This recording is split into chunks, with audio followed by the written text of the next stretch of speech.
Hello dear students, class 8 Hindi lesson 1 ध्वनि। आज आप सभी को लेसन 1 जो ध्वनि कविता है इसके विषय में पढ़ाया जाएगा। इसमें होता क्या है, जो ध्वनि है इसमें जो सूर्यकांत त्रिपाठी निराला है, ध्वनि के लेखक है सूर्यकांत त्रिपाठी निराला, ये बताना चाहते हैं कि जो मनुष्य है वो अपने कर्तव्य से एकदम हट चुका है। अर्थात जो मनुष्य एकदम आलसी हो गए, कुछ करना ही नहीं चाहते, तो उन मनुष्यों तक ये जो हैं सूर्यकांत त्रिपाठी निराला एक संदेश देना चाहते हैं कि आलस्य से कुछ होने वाला नहीं है, कुछ न कुछ कार्य करते ही रहना चाहिए। लेकिन समाज में जब ये कविताएं लिखी गई थी उस समय समाज में जितने भी लोग थे सभी लोगों के अंदर आलस्य की भावना आ गई थी। कोई कुछ करना ही नहीं चाहता था, बैठे बैठे केवल खाते थे। तो उन सभी के आलस्य को भगाने के लिए जो कवि हैं, ये ध्वनि नामक जो आपके सिलेबस में आया हुआ है, इसके माध्यम से उन सभी के आलस्य को समाप्त करना चाहते हैं और तब तक प्रयास करते रहेंगे जब तक उनका आलस्य समाप्त ना हो जाए। अर्थात अपने लक्ष्य में जब तक ये सफल नहीं हो जाते तब तक प्रयास करते रहेंगे। लेकिन लक्ष्य किसको बनाए? एक कली, जो कली होती है, जैसे मान लीजिए जब सूर्योदय होता है तो जो फूस होते सभी क्या होते हैं, मुरझाए हुए रहते हैं। लेकिन जो कवि है अपने हाथों से फेर कर उसे जगाना चाहता है, अर्थात एकदम आराम से, जिससे किसी को किसी प्रकार की तकलीफ ना हो। जिस प्रकार से कलियों को जगाने का प्रयास कर रहे हैं उसी प्रकार से मनुष्यों को जगाने का प्रयास कर रहे हैं। अर्थात मनुष्यों को एक संदेश देना चाहते हैं कि आलस्य में कुछ भी नहीं रखा हुआ है, सभी को कोई ना कोई कार्य करते रहना चाहिए। समझ में आ रहा है? ये नहीं कि मतलब सभी लोग आलस्य की भावना में ही रहे। आलस्य जो होता है बहुत ही खराब होता है। आलस में डूबकर मनुष्य अपनी जिंदगी तो बिता देता है, लेकिन क्यों धरती पर आया, क्यों गया, कुछ पता ही नहीं उसे। आया, कुछ दिन रहा, जिया और उसके बाद चला गया। कोई मतलब हुआ? कोई मतलब नहीं हुआ। तो इन्हीं सभी को ध्यान में रखते हुए सूर्यकांत त्रिपाठी निराला ने इस कविता की रचना की कि जिससे मनुष्यों के अंदर जो आलस्य की भावना व्याप्त हो चुकी वो पूर्ण रूप से समाप्त हो जाए और उन्हें उनके लक्ष्य तक पहुंचाया जा सके। अर्थात वो सही रास्ते पे आ जाएं, कुछ कार्य करें और उनका जीवन जो है वो सुखमय बन जाए। अब आप लोग देखेंगे इसमें पहला है, अभी न होगा मेरा अंत, अभी अभी ही तो आया है मेरे वन में मृदुल वसंत। अभी न होगा मेरा अंत, हरे हरे ये पात डालियां कलियां कोमल गात, मैं ही अपना स्वप्न मृदुल कर फेरूंगा निद्रित कलियों पर जगह एक प्रत्युष मनोहर। प्रत्युष मनोहर, प्रत्युष मतलब प्रातः काल, मतलब सभी के मन में हम खुशियां भर देंगे। प्रातः काल का मतलब क्या? जब सुबह सुबह सूर्योदय होता है तो चारों तरफ अच्छे अच्छे मतलब कि जो पुष्प होते हैं सभी खिल जाते हैं और पूरा जो दृश्य होता है बहुत अच्छा लगता है देखने में। अर्थात सूर्योदय का जो समय होता है वो मन को भरने वाला होता है। क्लियर? इसमें देखेंगे मृदुल, मृदुल मीन्स क्या होता है? नर्म या कोमल। पात मीन्स क्या होता है? पात मीन्स होता है पत्ते। इसके बाद है कोमल, कोमल मीन्स क्या हो जाएगा? मुलायम हो जाएगा। गात मीन्स क्या होता है? गात मीन्स होता है जो हमारा ये शरीर है, इसको गात कहते हैं। गात मीन्स शरीर। कर मीन्स क्या होता है? कर मीन्स हाथ होता है। निद्रित, निद्रित मीन्स क्या हो जाएगा? नींद में डूबी हुई। और प्रत्युष मीन्स क्या होता है? प्रातः काल होता है।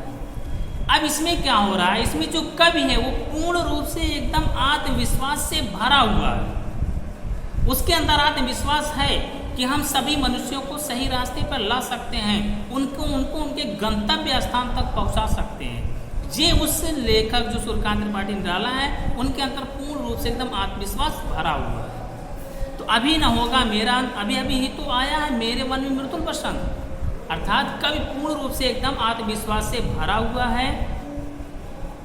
अपने इस विश्वास का कारण वो बताते हुए कहते हैं कि उनका अभी अंत नहीं होगा, अभी अभी तो आया है मेरे मन में मृदुल वसंत, अर्थात अभी अभी तो मेरे मन में मृदुल वसंत का, मृदुल अर्थात कोमल वसंत का आगमन हुआ, अर्थात अभी अभी तो मैं युवा अवस्था में पहुंचा हूं।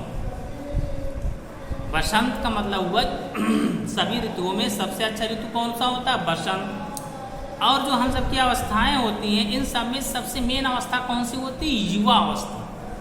तो वसंत को युवा अवस्था से जोड़ दिया गया है, अर्थात कवि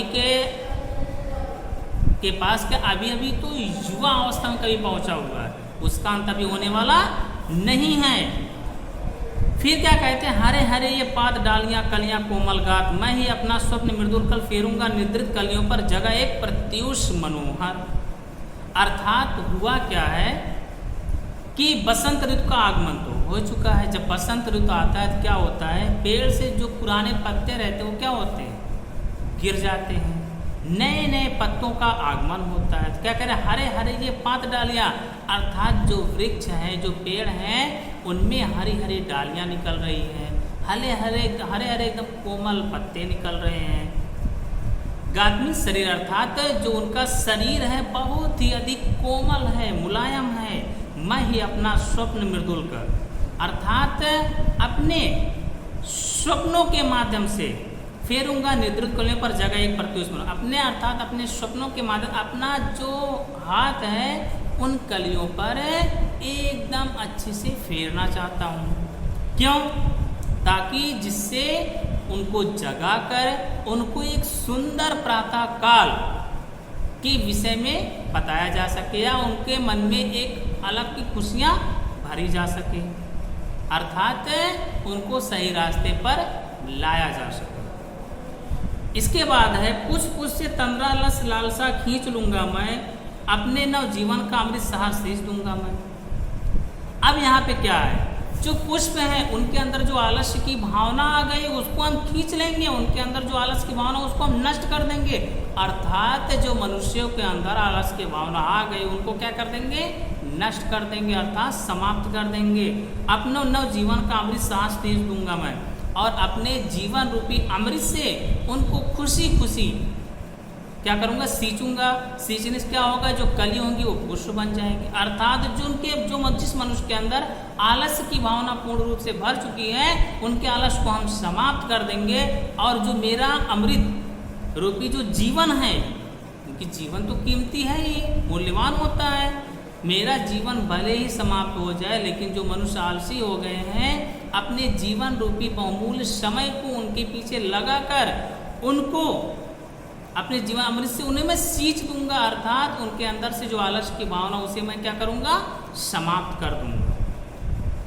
द्वार दिखा दूंगा फिर उनको है मेरे वे जहां अनंत अभी न होगा मेरा, अर्थात जो कलियां हैं उनको ऐसा द्वार दिखा दूंगा कि जहां पर कभी भी उनका अंत ही ना हो, अर्थात जिनके अंदर, जिन मनुष्यों के अंदर आलस्य की भावना आ गई है उनको मैं जीवन जीने की कला सिखा दूंगा कि कैसे जिया जाता है, आलस्य से कुछ भी होने वाला नहीं है, अर्थात उनको मैं ऐसा रास्ता दिखा दूंगा, ऐसा द्वार दिखा दूंगा कि उनके मन से आलस्य पूर्ण रूप से एकदम समाप्त हो जाएगा, और साथ ही साथ उनके अंदर पूरी तरह से मैं खुशियों का संचार कर दूंगा।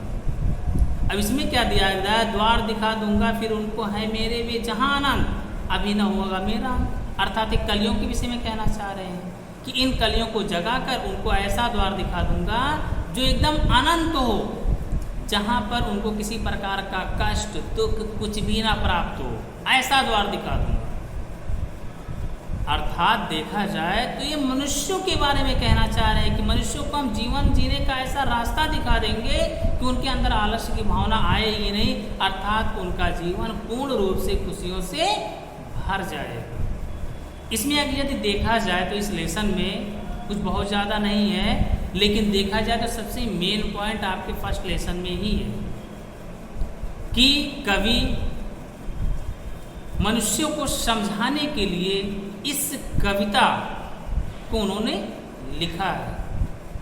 कि कुछ मनुष्य ऐसे होते हैं जिनके अंदर आलस्य की भावना पूर्ण रूप से भर जाती है, कोई कार्य करना नहीं चाहते हैं, केवल बैठे बैठे खाना ही उन्हें पसंद लगता है, उन्हें अच्छा लगता है। तो ऐसे लोगों को एक सीख देना चाहते हैं, किसके माध्यम से? कलियों के माध्यम से देना चाहते हैं, क्योंकि आलस्य बहुत बुरी चीज़ होती है, ये आप सभी लोगों को भी पता होगा। इसके बाद आपको क्या करना है, इसमें जो क्वेश्चन आंसर इसको आप लोग लिखने का प्रयास करेंगे।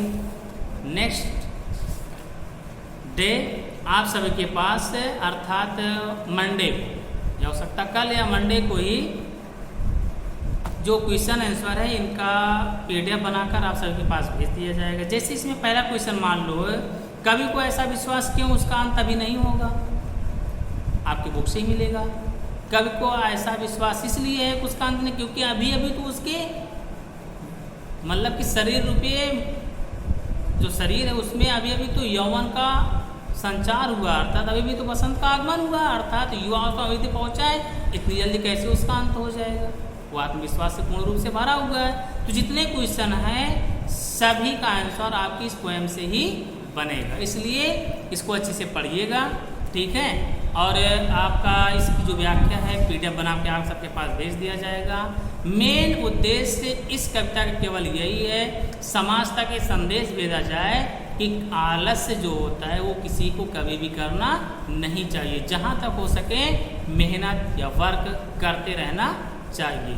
यदि आपको एक सुखी खुशहाल जीवन बिताना है तो आलस्य को भगाना है। क्लियर?